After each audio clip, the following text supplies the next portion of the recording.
Fala aí, seus loucos, tudo beleza? Meu nome é Daniel Marvel, sou filmmaker há quase 20 anos e aqui no meu canal tu vai encontrar tudo sobre audiovisual, tudo que é importante sobre audiovisual.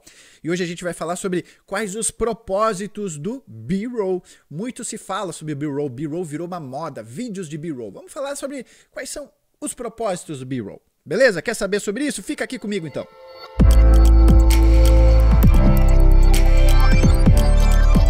Bom, pessoal, o B-roll não é novidade. O B-roll existe desde sempre no cinema, mas ele virou moda agora, né, com alguns youtubers que começaram a explorar um pouco essa questão do B-roll nos seus vídeos de conteúdo, nos seus vlogs, né? Videomakers, filmmakers aí do YouTube como Casey Neistat, como Peter McKinnon, como Daniel Schiffer e vários outros, né? Que começaram a utilizar o B-roll para enriquecer visualmente os seus vídeos, os seus conteúdos, e isso acabou virando febre, uma febre. Eu fiz uma live falando um pouco dessa questão do B-roll, né, que o Casey Neistat, por exemplo, é um cara que ele é um vlogger, né? Ele é o melhor, para mim ele é o melhor no que ele faz, que é essa coisa dessas crônicas diárias que ele faz.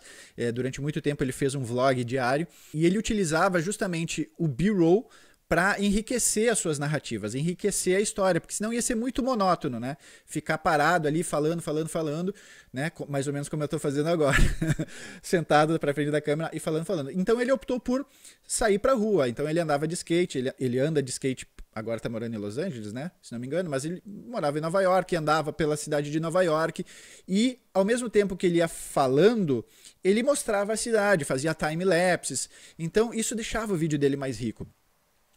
Peter McKinnon é um cara também que começou fotografando mágicos, né? E tinha essa pilha de fazer vídeos que fossem visualmente impactantes e começou a trazer também essa linguagem para os seus vlogs. E o Daniel Schiffer, que se especializou aí no B-roll, em vídeos de B-roll, na área da alimentação, mostrando processos, né, receitas sendo construídas, drinks, pizzas, né? Já fiz inclusive reação do Marvel aqui com o Daniel Schiffer naquele vídeo da pizza. Vou deixar o card aqui por cima para que vocês possam dar uma conferida. Eu comentei o vídeo e o processo de produção dele nessa questão. Mas assim, para quem ainda não está familiarizado com o B-roll, aqui no Brasil a gente sempre trabalhou com B-roll, só que a gente chama de plano de cobertura ou plano de insert. Nos Estados Unidos ou na gringa, no pessoal de língua inglesa chama de B-roll porque é o rolo B. B-roll quer dizer rolo B. E o que é o rolo A? O rolo A é a narrativa principal. Então pensa, por exemplo, num vídeo de depoimento. Então a gente tem uma pessoa dando uma entrevista ou um depoimento para a câmera. As imagens utilizadas para cobrir esse depoimento, para contextualizar, são chamadas de B-roll, né? Num filme, por exemplo, a gente tem uma ação principal e planos de detalhe, planos que vão ajudando a contar essa história, são chamados de B-roll. Então a gente tem uma unidade principal no cinema, né, uma câmera principal e unidades secundárias. E essas unidades secundárias são responsáveis por fazer esses planos de cobertura, esses B-rolls. O que o Daniel Schiffer fez nessa história toda aí? Ele eliminou a narrativa principal e transformou o B-roll na narrativa principal. É uma narrativa totalmente visual. Imagina que num comercial tradicional a gente teria um apresentador dizendo assim: olha só que legal aqui essa pizzaria, nossas pizzas são assim, são assado. E aí, na medida que a pessoa vai falando, a gente tem aquelas imagens de insert, aquele B-roll que ele faz, ilustrando o que o apresentador, o ator ou o modelo está falando, né? No vídeo de B-roll, o que ele fez? Ele eliminou o apresentador e investiu criatividade nas imagens de cobertura, nessas imagens de insert.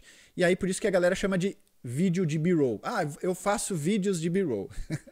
Virou moda até fazer vídeos de B-roll. Mas qual é o real propósito do B-roll? O B-roll, para mim, ele tem 3 propósitos principais. O primeiro deles é a contextualização. A gente vai utilizar imagens de insert, imagens de cobertura, para contextualizar aquela história principal que a gente está contando, que a gente está narrando. Depois disso, um outro propósito do B-roll é a ilustração. O que é a ilustração? Ilustrar o que está sendo dito. Então, olha só, a contextualização vai dizer aonde aquela história está acontecendo. Com o propósito de ilustrar, a gente vai mostrar qual é a ação. Então, por exemplo, imagina que a gente tem um vídeo institucional onde eu tenho o diretor de uma empresa falando sobre os processos de produção daquela empresa, sobre a quantidade de funcionários, sobre as máquinas. Então, na medida que aquele cara está falando sobre esses assuntos, eu vou fazer inserts, vou fazer, né, vou ter captado B-rolls, né, planos de insert, planos de cobertura, para ilustrar aquilo que ele está falando. Então ele fala dos funcionários, eu mostro os funcionários trabalhando. Ele fala das máquinas, eu mostro as máquinas trabalhando. Então o outro propósito do B-roll é o de ilustração. E tem um terceiro propósito do B-roll, que é cobertura. O que é a cobertura? A cobertura serve para tudo isso, contextualização, ilustração, tudo isso eu estou usando o B-roll para cobrir esses temas dentro do vídeo, mas ele serve também na questão da cobertura para disfarçar cortes até no sentido de, imagina que a pessoa errou o que estava falando, ou titubeou, ou tem um não sei, que. Aí tu corta isso, tira essa titubeada que ele deu, junta, só que aí para não deixar aquele corte seco, a gente coloca o B-roll em cima ali, disfarçando aquele corte e dando uma sensação de continuidade, de que o cara não errou, que o cara está falando de maneira muito fluente. É muito comum, inclusive, a gente gravar um depoimento, né? Uma entrevista, um depoimento, e o cara assim, nossa, ele falou tudo quebrado, teve muita dificuldade para se expressar, porque nem todo mundo se sente à vontade para falar em frente à câmera, né?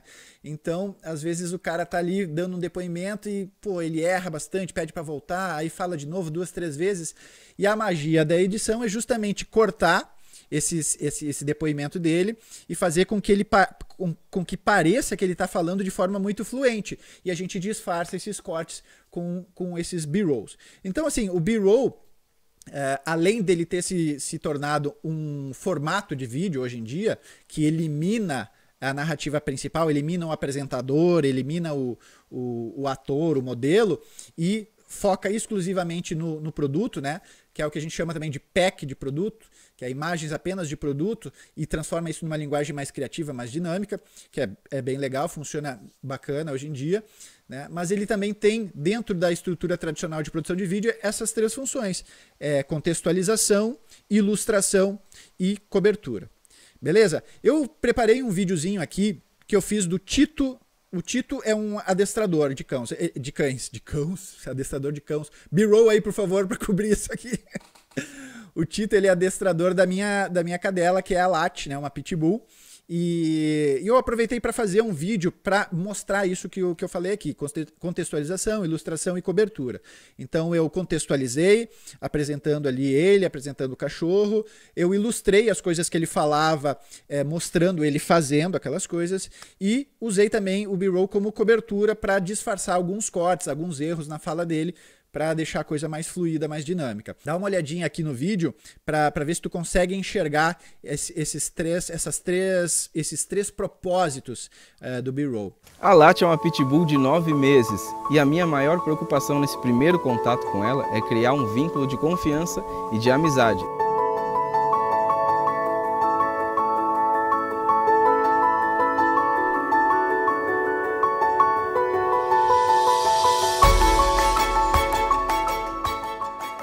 Às vezes eu me afasto do cão, depois ele vê que eu tenho um alimento muito interessante, algo de muito valor, como o alimento que é a moeda de maior valor para o cão.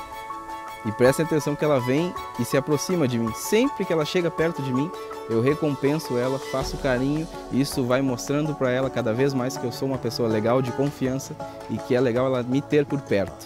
Essa é a base de todo o treinamento. Se a gente não passar por essa fase inicial de criar um elo, um vínculo com o cão, não tem como a gente trabalhar dali para frente, porque o cão vai preferir se manter sempre longe de nós. Meu nome é João Vitor, mas no mundo do adestramento, psicologia canina, comportamento canino, me conhece como Tito. Eu trabalho com adestramento, comportamento, psicologia há praticamente 10 anos.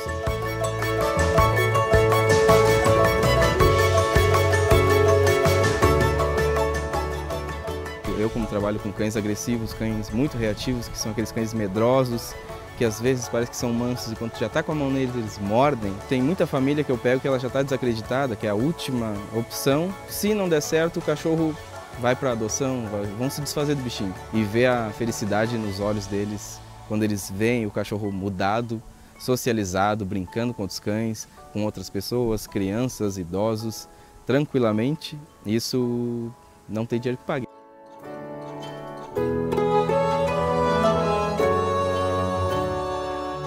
Qual a importância de se adestrar o cachorro? Para que adestrar? Porque tem muita gente que vê, eu não preciso que meu cachorro sente, deite, eu quero que ele não roa o sofá ou não avance nas visitas.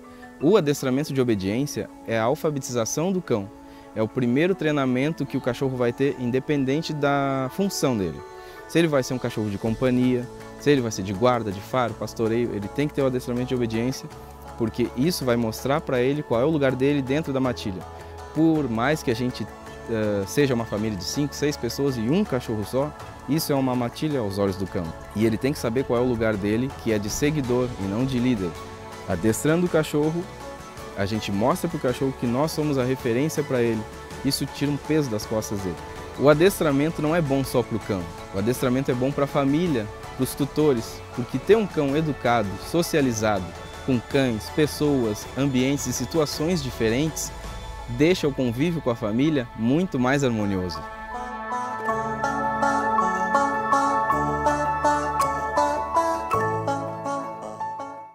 Viu só? Conseguiu perceber a forma como a gente utilizou o B-Roll para contextualizar, para ilustrar e para cobrir?